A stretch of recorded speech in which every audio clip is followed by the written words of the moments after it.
السلام علیکم ورحمۃ اللہ وبرکاتہ۔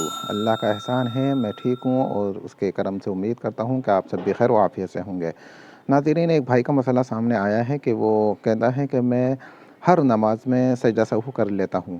جب اس سے پوچھا گیا ایسا کیوں، تو اس نے کہا کہ ہو سکتا ہے کوئی چیز میری چھوٹ گئی ہو تو اس سجدہ سہو سے نماز مکمل ہو جائے۔ تو بھائیوں اور میری بہنوں، اس طرح سے نماز نہیں ہوتی۔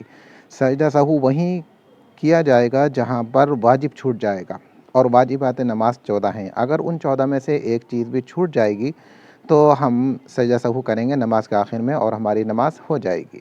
لیکن اگر کوئی فرض چھوٹ جائے تو پھر سجدہ سہو کریں یا نہ کریں نماز نہیں ہوگی۔ میں نے یہ پچھلی ویڈیو میں بھی آپ کو بتایا تھا۔ میں وہ 14 واجبات آپ کو بتاتا ہوں، آپ چاہیں تو اپنے پاس نوٹ کر لیجئے۔ پہلا واجب ہے فرض نمازوں کی پہلی 2 رکعتوں کو قرات کے لیے متعین کرنا، یعنی اگر آپ 4 رکعت والی نماز پڑھ رہے ہیں تو شروع کی 2 رکعتوں میں ہم قرات کریں گے۔ دوسرا ہے فرض نماز کی تیسری اور چوتھی رکعت کے علاوہ تمام نمازوں کی ہر رکعت میں سورہ فاتحہ پڑھنا، یعنی فرض نماز کے آخری 2 رکعتوں میں اگر کوئی انسان علم شریف نہ پڑھے تو نماز ہو جائے گی، لیکن سنت کے چھوٹنے کی وجہ سے نماز کے ثواب میں کمی آ جائے گی۔ تو ہر نماز کی ہر رکعت میں سورہ فاتحہ پڑھنا ضروری ہے، سوائے فرض نماز کی آخری 2 رکعتوں کی۔ تیسرا واجب ہے فرض نمازوں کی پہلی 2 رکعتوں میں اور واجب اور سنت اور نفل نمازوں کی تمام رکعتوں میں سورہ فاتحہ کے بعد کوئی بڑی سورت یا ایک آیت چھوٹی جو کہ 3 آیتوں کے برابر ہو وہ پڑھنا۔ نمبر 4، سورہ فاتحہ کو سورت سے پہلے پڑھنا۔ اگر کوئی انسان نیت باندھتے ہی سبحانہ پڑھے یا سبحانہ نہ پڑھے، فوراً کوئی سورت شروع کر دے اور بعد میں علم شریف پڑھ لے تو بھی سجدہ سہو کرنا واجب ہو جائے گا، اس لیے سورہ فاتحہ کو سورت سے پہلے پڑھیں۔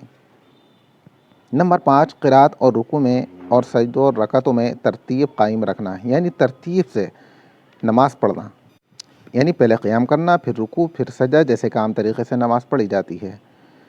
نمبر 6، قوما کرنا، یعنی رکوع سے اٹھ کر سیدھا کھڑا ہو جانا۔ اگر کوئی انسان رکوع سے سیدھا کھڑا نہ ہوا ہو اور فوراً سجدے میں چلے جائے تو اس کی نماز نہیں ہوگی جب تک کہ وہ سجدہ سہو نہ کرے گا۔ اس لیے سبحان ربی العظیم پڑھنے کے بعد جب سمیع اللہ لمن حمیدہ ربنا ولک الحمد پڑھیں تو بالکل اطمینان سے سیدھا کھڑا ہو، اس کے بعد سجدے میں جائیں۔ نمبر 7، جلسہ، یعنی دونوں سجدوں کے درمیان میں سیدھا بیٹھ جانا۔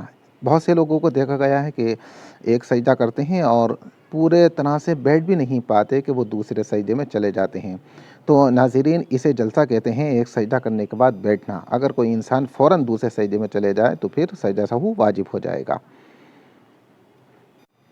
نمبر 8، تعدیل ارکان، یعنی رکوع، سجدہ وغیرہ کو اطمینان سے اچھی طرح ادا کرنا۔ رکوع بھی سکون سے 3 مرتبہ سبحان ربی العظیم، اسی طرح سجدے کے اندر 3 مرتبہ سبحان ربی الاعلیٰ اچھی طرح سے اطمینان سے ادا کرنا، یہ واجب ہے۔ نمبر 9، قاعدہ اولا، یعنی 3 اور 4 رکعت والی نمازوں میں 2 رکعتوں کے بعد تشہد کی مقدار بیٹھنا، یعنی اتحیات پڑھنے کی مقدار، جتنی دیر میں اتحیات پڑھی جاتی ہے اتنی دیر 2 رکعتوں کی نماز کے بعد بیٹھنا جو ہے یہ واجب ہے، اگر 4 یا 3 والی نماز پڑھ رہے ہیں، ورنہ 2 رکعت والی نماز میں پھر فرض ہو جائے گا۔ نمبر 10، دونوں قاعدوں میں تشہد پڑھنا۔ 2 قاعدے ہوتے ہیں 4 رکعت اور 3 رکعت والی نماز میں، دونوں قاعدوں میں جب ہم بیٹھیں گے تو التحیات للہ سے لے کے آخر تک پڑھیں گے۔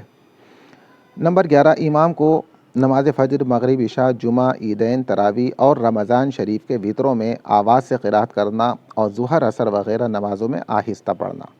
اگر کوئی امام اس کا برعکس کر دے، یعنی سری نمازوں میں قرات کر دے یا پھر جہری نمازوں میں سر کر دے تو اس کے لیے سجدہ سہو واجب ہو جائے گا۔ نمبر 12، لفظ سلام کے ساتھ نماز سے علیحدہ ہونا، یعنی السلام علیکم ورحمۃ اللہ، یہ نماز کے آخر میں پڑھنا، یہ واجب ہے۔